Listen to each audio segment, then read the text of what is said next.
What I love to do is introduce the right people to the right people. I assemble the smartest people I can think of or reach out to carry that conversation, and that's exactly what I've done today. Please give my panel a round of applause. Welcome. Okay guys, Jay Martin here, CEO of Cambridge House, and I'm joined right now by Luis Zapata, the CEO of OROX, soon to be executive chairman of SilverX. We're going to get into this transaction during this conversation. Luis, I haven't had you on the show before, so I'm excited to dive into this story with you. Thanks so much for joining me. No, thank you. Great being on, and great to speak to you. So let's start with you a little bit. My audience might not be familiar with you. I like to know the CEO behind the deal. So let's start here. Give us the highlight reel.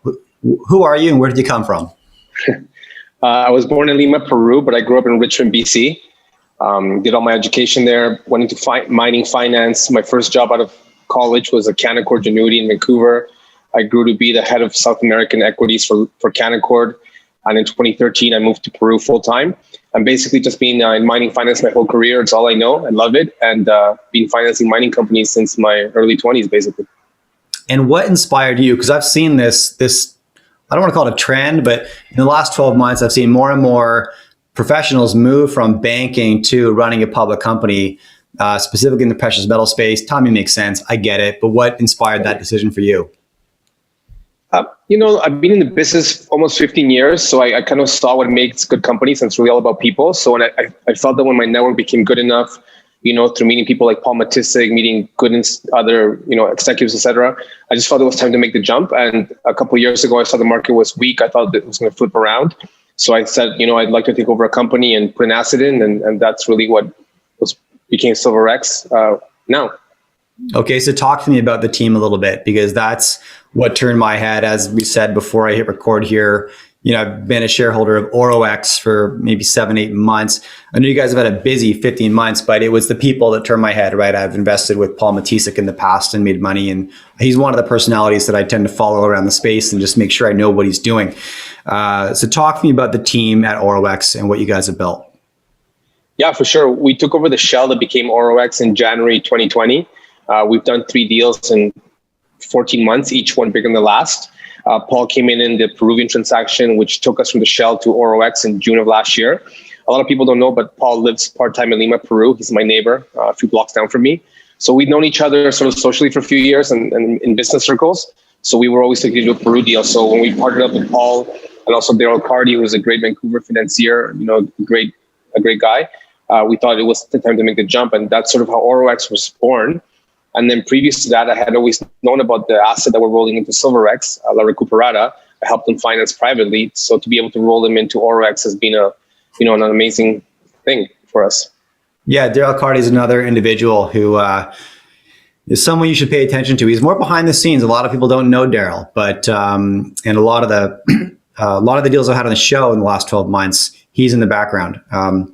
Okay, now let's talk about La Recuperada. Forgive my botching of the pronunciation, but what struck you about the asset? Let's talk about it. For sure. We wanted to roll in Latitude Silver, which is the company that owns La Recuperada, for 3 reasons. Number one, it has production, 1.7 million ounces silver equivalent over the next 12 months, going to 2.3 million ounces in 12 months after that. We see organic growth potential in that asset to 5 million ounces, which we think is great. Number two, as a resource, 7 million tons and change, equivalent to about 70 million ounces of silver equivalent. And number three, what the guys did, which really attracted me, was the Consolidated district, right? I mean, they took over a district when they bought this asset from Buenaventura in 2017. They've expanded it from, 6,000 hectares to 15,000 hectares. And today there's 90 known productive veins on site. So veins that have actually been touched by mining methods in the past. So we think we have our hands on basically what's Peru's next great silver mining district. Okay, and I would imagine the game plan here is drill, expand the resource. What have you guys got planned? Yeah, I mean, look, we're a company that we're going to be out to market, back trading at about an $80 million market cap, but we're in production, right? So we have 1.7 million ounces of production going to 2.3. So that's number one, expand the resource by drilling. We believe in creating value by the drill bit. So we're raising $14 million in this go public transaction, if you will. And with that, the most of it's going to the ground to increase the resource and turn it from an inferred to a measured and indicated resource. But also there's high-grade silver zones which have never been touched really by modern mining methods. So increase the resource, increase the category of the resource, and obviously expand the resource across all categories. That's the plan. Okay. And I know we have some optionality at Coriorcco. Can you want to talk about this a little bit? Yeah, no, Coriorcco is a project Paul and I originally vended into the shell that became OROX. It's a high-grade gold target. It's drill ready. I mean, there's 17 known outcropping veins and in a dome that we really liked. The previous operator had basically done a sampling program across the entire dome. And you had 3.5 grams at surface across 17 veins. There was previous mining. We got our hands on the mining records. It was around 10,000 tons of, call it 10 grams. And then below that, it was 13 grams. So we think it's the upper reaches of a low sulfidation epithermal system. We think it's drill ready. We're shooting 3D IP in the next few months. And then now as part of SilverX, we'll drill it and it'll give our investors sort of a high-grade gold target within a silver company that's in production. Okay. And so correct me if my numbers are wrong, but we're looking at about 30,000 meters of drilling at Recuperada, right? 5,000 exploration at Coriorcco. And then what can investors expect? Will you be looking for more acquisitions, Louis? Like what's next on the radar for you? Because I know your ambition is to become, the next low-cost silver producer in Latin America. So are you looking for more properties? 100%. I mean, look, Peru is the world's second biggest silver producer, right? So the question is, why has nobody built the first majestic mining in Peru? There's a lot of these mid-tier mining opportunities, silver mines that have been, mined by local Peruvian families or local Peruvian groups that have never had the room to expand or the capital to expand. We think we have a good sweet spot there. I mean, Recuperada, again, we think we took it at 1.0 because it was on care and maintenance when they bought it. Now it's 1.7 million ounces going to 2.3. We see 2 or 3 other opportunities like that. So to build a 5 to 10 million ounce silver producer, we think is quite feasible in Peru. And I think that's the value that we bring. The whole team is based here, from Paul to myself to our, our CEO, incoming CEO, et cetera. Only our CFO is in Vancouver. So, we're a local group with access to Canadian capital and Canadian know-how. And I think that's really what's going to drive a lot of value. I want to ask your own question. Why has nobody built the first majestic of Peru yet? I think Peru was obviously the land of elephants in all sense. Like there's huge copper mines, huge gold mines, huge silver mines, right? I mean, Peru's biggest primary silver producer is a company called Volcan. They produce 20 million ounces. And then the next biggest one would be Fortuna, right? So there's not a lot of people looking at the small, like 2 to 5 million ounce producers that could become 5 million ounce plus, because, silver was such a weak spot for so many years that nobody really thought about doing it. I think we're the first to look at that strategy and, we're executing right now. Okay, let's get into your cap table a little bit. Starting with management and insider ownership. What can you share, Louis?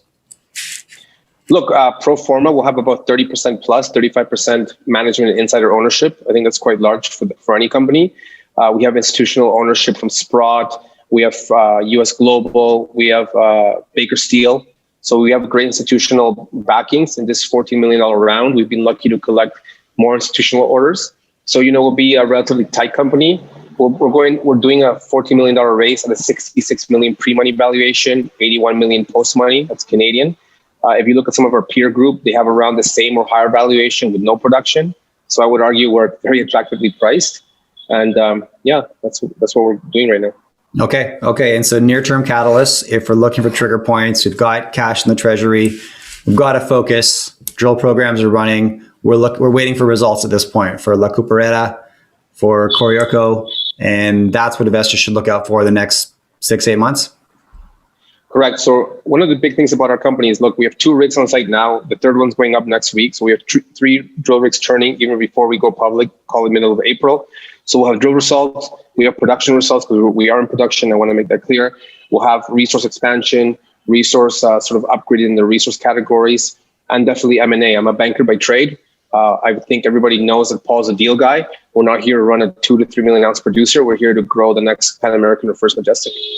I love it. Can you run my audience through your production numbers? Yes. So 1.7 million this year, call it the next 12 months, 2.3 million the year after that. That's on the current installed plant capacity of 600 tons per day. We will be doing a slight capacity increase to 720 tons per day. That's where we go from 1.6 or 1.7 to 2.3 million ounces.